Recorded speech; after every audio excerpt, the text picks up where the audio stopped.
Hello, my name is Millennia from riftrecall.com and welcome to my Archive of Flesh guide. The first boss is Zul and he is quite a lot of fun if you like big numbers. Before pulling, you should position your ranged DPS and healer on one side of the bridge and the tank should take the boss to the other side like we do in this video. The reason for this is simple.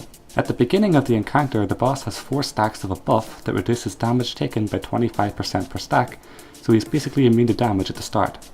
However, the walls will erupt and shoot out bone spikes as shown by the red zone by the wall. The tank should position himself so that the boss is close to the wall so that he gets hit by the spikes. Doing so will remove his stacks and make him take increased damage. Observations have shown that even though the tank is standing next to the wall, they will still get stacks, so they too will take increased damage, so therefore they require a lot of healing, which is fine since there is no grip damage. Soul will also cast Heightened Panic. This needs to be interrupted because it will fear everyone for 5 seconds, which can be disastrous if you get feared towards the bone spikes that shoot out from the wall. His final trick is Wall of Infinite Agony. This is a 6-second channel that will deal damage to anyone standing in the purple circle when the channel is complete. At this point your tank will run to your ranged group. Once the channel is complete, the range should run to the other side of the bridge so that positions are swapped.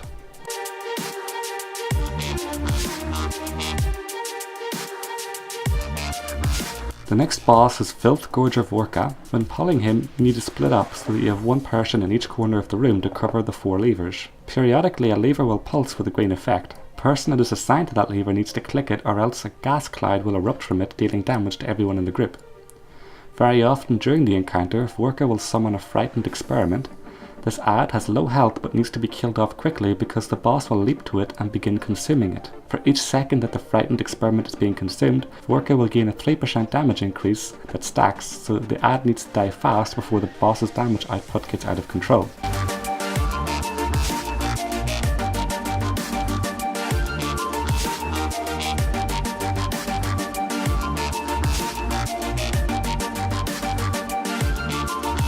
Emphalia is the third boss and a lot of fun. A trident will spawn on the ground next to a player and during this time Emphalia will cast Barnacle Encrusted Trident. This is a 3-second cast that will deal a moderate amount of damage to anyone standing near the trident. Throughout the encounter the boss will cast Trident Barrage in the tank. This only does damage and can't be avoided, so it just needs to be healed through. Her main ability is Flood the Halls. She will start to cast this and during the cast time you need to run and stand on one of the many pedestals around the room. When the cast is finished she will channel Flood the Halls, which will basically kill anyone that isn't on a pedestal. After Flood the Halls is over she will cast Aquatic Evocation, which will destroy 3 pedestals in the room. If you are still standing on the pedestal when it's destroyed, then you will take a lot of damage and get knocked away.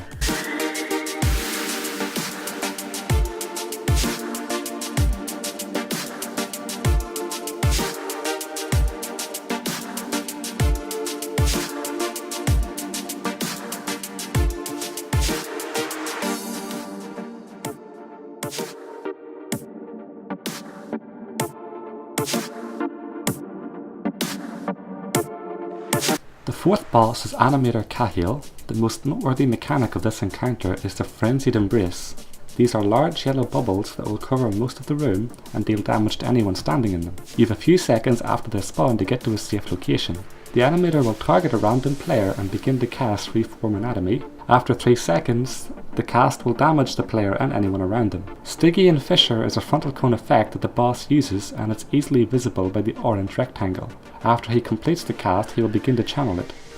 What is meant to happen is that you need to interrupt his channel to prevent the Horrific Construct ad from spawning. However, in multiple encounters with this boss, I have noticed that the ad will still spawn despite being interrupted. When the Horrific Construct does come, the tank should pick it up and the DPS should kill it. It doesn't have much health, but it is better to kill it because of Kahile's monstrous remodeling ability. This can and should be interrupted, but if not, then it will grant the Horrific Construct ads the ability to do an AoE knockback, like on the trash before the boss. This can be very dangerous if you get knocked back into the yellow circles, so it's much safer to kill the ads and interrupt the boss.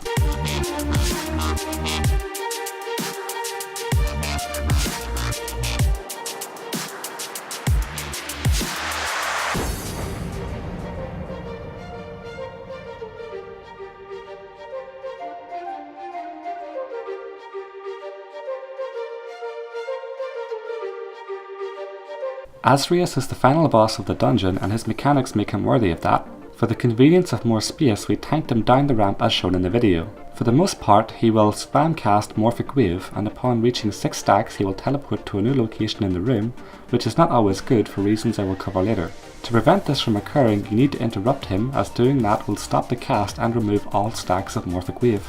Occasionally, Azureus will cast a high damage AoE. Everyone will be aware of this because there will be a big purple circle around the boss. As with other similar abilities, you need to run to his melee range to avoid the damage or else you die. Genetic Alteration will be cast fairly often and it will debuff a player. The affected person will have a large cone in front of them. They need to quickly face away from the group or else they will spew a green cloud on everyone that deals damage. Azureus will also teleport 2 random people so that one will go to the Animator Kahile's room and one will go to Filthgorge Revoke's room. While in Kahile's room, you need to avoid the yellow circles and kill any ads that spawn. After some time, a portal will open up and you can return to the group. In Vorka's room, you need to pull levers that glow green like on the actual encounter until a portal opens up to take you back. Finally, a lot of ads will spawn throughout the encounter. They hit for very little and need to be picked up by the tank, but it is crucial that they are not killed because upon death they will leave a void zone for the rest of the fight. It doesn't do any damage, but it drains the mana of anyone standing in it, which is not ideal if you need to stack on the boss to avoid AoE damage, or if the boss gets 6 stacks of Morphic Wave and teleports into these void zones. So try to kill as few ads as possible and it will be easy for you. That concludes the Archive of Flesh guide. If you want more dungeon guides or guides on classes, professions, raids, or more, then you can check us out at riftrecall.com. Thanks for watching and feel free to subscribe for future content.